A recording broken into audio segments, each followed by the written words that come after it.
అరుణాచల్ ప్రదేశ్లో చికెన్ ఎలా తీస్తారనేది మనం ఇప్పుడు చూద్దాం. నేనైతే ఇక్కడికి వచ్చాను చికెన్ కొనడానికి. ఇది పౌల్ట్రీ ఫామ్. ఆదివారం కాబట్టి ఆల్మోస్ట్ కోళ్ళన్నీ అమ్ముడిపోయాయి. కొన్ని కోళ్ళు మాత్రమే ఉన్నాయి. నేనైతే ఒక కోడిని కొందామని వచ్చేసాను. ఇక ఆంటీకి చెప్తే 2.5 కేజీ కోడి ఉందండి. లైవ్ కేజీ 230 అంటే మనం కాస్త బార్గెనింగ్ చేసి 210 కేజీ తీసుకున్నాం. ఇది పోస్ట్ ఆఫీస్ లైన్స్ గల్లీ. వర్షం కురుస్తూనే ఉంది చినుకులు చినుకులు. నేను కొన్న 2.5 కేజీ కోడిని కట్ చేస్తూ ఉన్నారు. మీడియం పీసులు కావాలని కట్ చేయించుకున్నాను.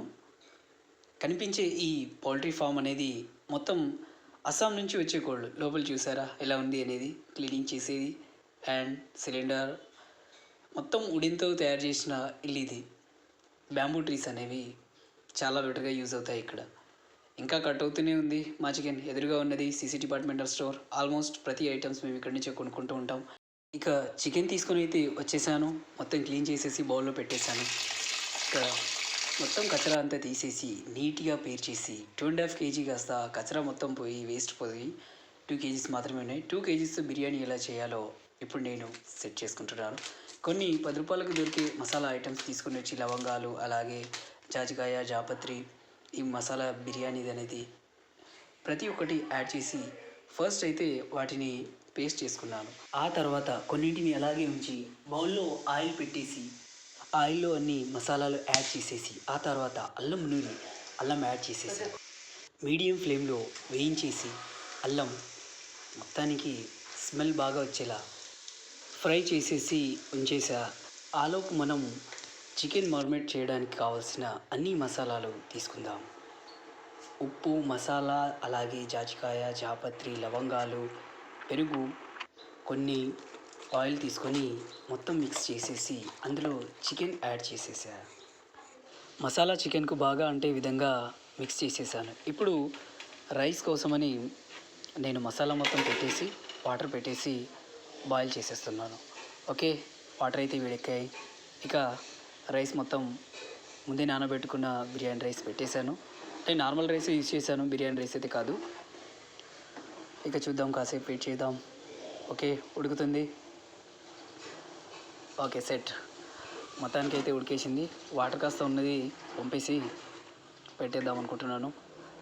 ఓకే, వాటర్ వంపేసిన తర్వాత రైస్ అయితే బాగా కుక్ అయింది. ఇప్పుడు ఈ రైస్ అంతా వేరే బౌల్లోకి షిఫ్ట్ చేస్తున్నాను. ఎందుకంటే మనం చికెన్ దమ్ చేయడానికి ఫస్ట్ చికెన్ ఉండాలిగా, అందుకోసం. మొత్తం వేరే బౌల్లోకి షిఫ్ట్ అయ్యాక ఈ ఖాళీ బౌల్లో కాస్త ఆయిల్ పూసి, ఆయిల్ తర్వాత మనం ముందే మరినేట్ చేసి పెట్టుకున్న చికెన్ని అందులో యాడ్ చేసేసా.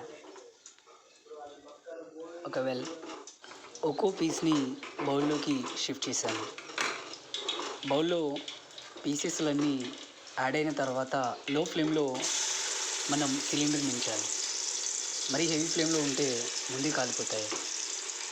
సో అన్ని పీసులన్నీ బౌల్లోకి షిఫ్ట్ అయిన తర్వాత ఈ బౌల్లో మిగిలిన మరినేట్ చేసినవి మసాలా ఉన్నాయి కదా, అందులో కాస్త వాటర్ యాడ్ చేసి చికెన్లో పోసేస్తున్నాను. ఇలా అయితే చికెన్ పీసెస్ బాగా ఉడుకుతాయి. పైగా చికెన్ పీసులు అనేవి ఎక్కువగా కాలకుండా ఉంటాయి. మొత్తానికి ఇప్పుడు రైస్ యాడ్ చేస్తున్నాను. ఒక్కొక్క స్పూన్తో ప్రశాంతంగా యాడ్ చేసేస్తున్నాను. వాసన అయితే మామూలుగా రావట్లేదు, అసలు గుమగుమలాడిపోతుంది.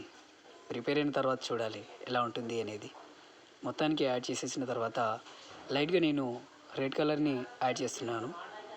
ఒకవేళ మీకు కలర్ఫుల్గా కావాలంటేనే యాడ్ చేసుకోండి, లేకపోతే లేదు. చూడ్డానికి లుక్ బాగుండాలనే నేను యాడ్ చేస్తున్నాను. కలర్స్ ఎక్కువగా తినడం హెల్త్కి కూడా మంచిది కాదు. సో కలర్ లైట్గా యాడ్ చేసుకోండి. మొత్తానికి నేనైతే ఈ విధంగా దమ్ చేయడానికి సెట్ చేసేసాను. రైస్ అయితే ఇలా ప్రిపేర్ అయింది. మొత్తం మిక్స్ చేసిన తర్వాత చూడాలి. అప్పటి వరకు నేను సూప్ కోసమని లివర్ అండ్ కొన్ని ముక్కల్ని మాత్రమే ప్రిపేర్ చేసుకున్నాను కర్రీలాగా. మొత్తానికి రెడీ అయిపోయింది. హ్యాపీగా సర్వ్ చేసి తినేసాం. టేస్ట్ అయితే బాగుంది.